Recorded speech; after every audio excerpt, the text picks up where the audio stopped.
Hi, welcome back to Calico English. I'm Luna. Today we're talking about something that I think every single person has felt at least once in their life. So sit back, relax, and let's go.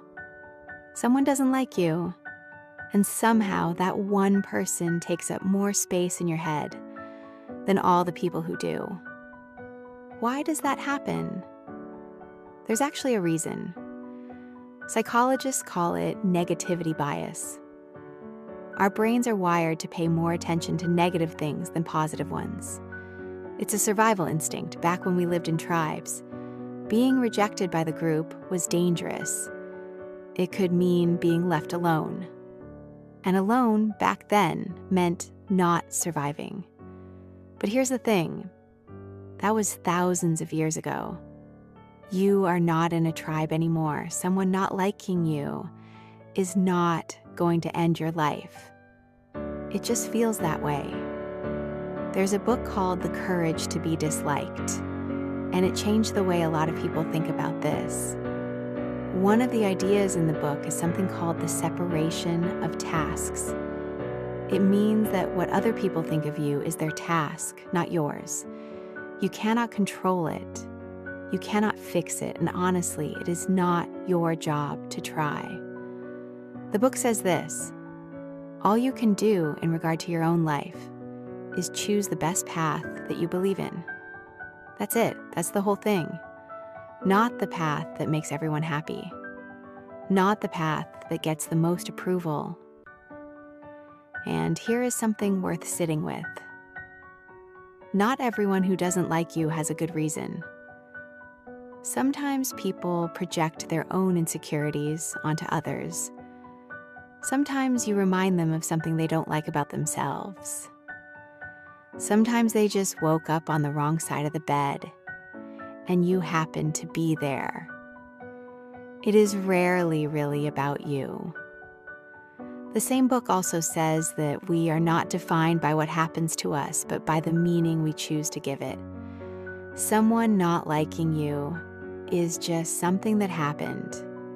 The story you tell yourself about what it means, that part is up to you.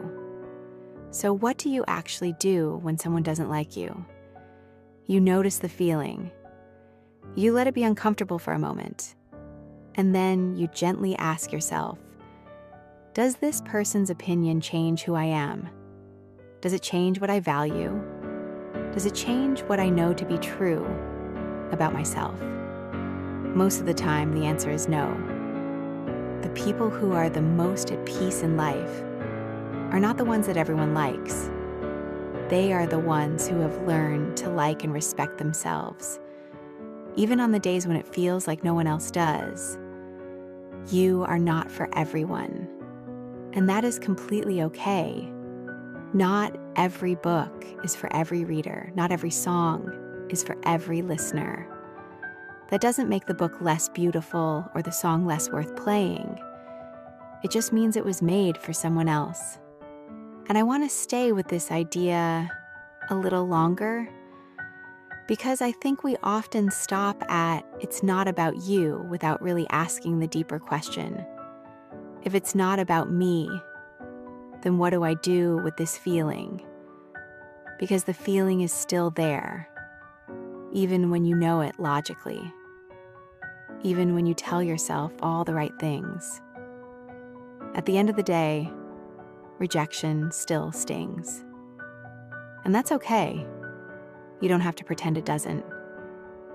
Dr. Kristen Neff, a researcher at the University of Texas, has spent years studying something called self-compassion.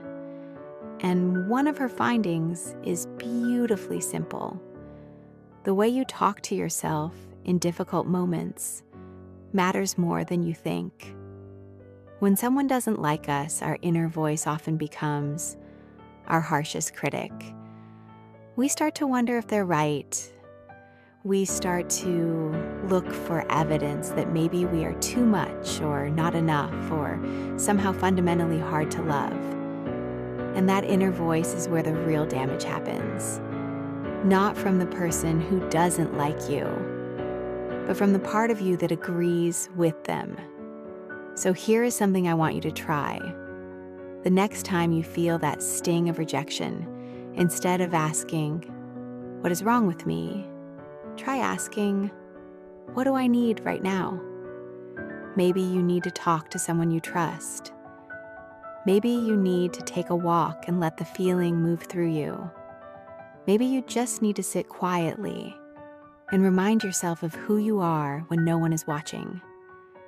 Because who you are when no one is watching, that is the real you, not the version that is performing for approval, not the version that is shrinking to fit, the quiet, honest version of you that exists even in an empty room. That version is worth knowing, worth protecting, worth choosing again and again. There's also something called the spotlight effect in psychology. It's the tendency to believe that other people are paying far more attention to us than they actually are. Studies by psychologists Thomas Gilovich and Kenneth Savitsky found that we consistently overestimate how much others notice and think about us. The person who doesn't like you has their own fears, their own insecurities, their own 2 a.m. ceiling stares. You are probably not on their mind as much as they are on yours. And isn't that a little bit freeing?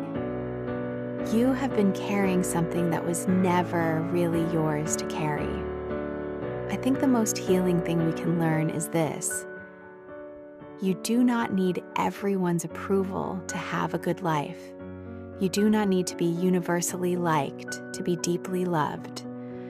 You just need to find your people, the ones who see you clearly and choose you anyway. And while you are waiting to find them, or while you are learning to be one of them for yourself, be patient, be kind, and keep showing up. Because the life you are building, the quiet, honest, imperfect, beautiful life you are building, it doesn't need everyone's applause to be worth living. And somewhere out there are people who will see exactly who you are and think, yes, this is someone I want in my life. So keep going. Keep choosing the path you believe in. Keep showing up as yourself, even when it's uncomfortable. Because the most important relationship you will ever have is the one you have with yourself. And that one is worth protecting. Thank you so much for listening today. If this helped you even a little, I'm really glad. Don't forget to like, subscribe, and share this with someone who needs to hear it. See you in the next one.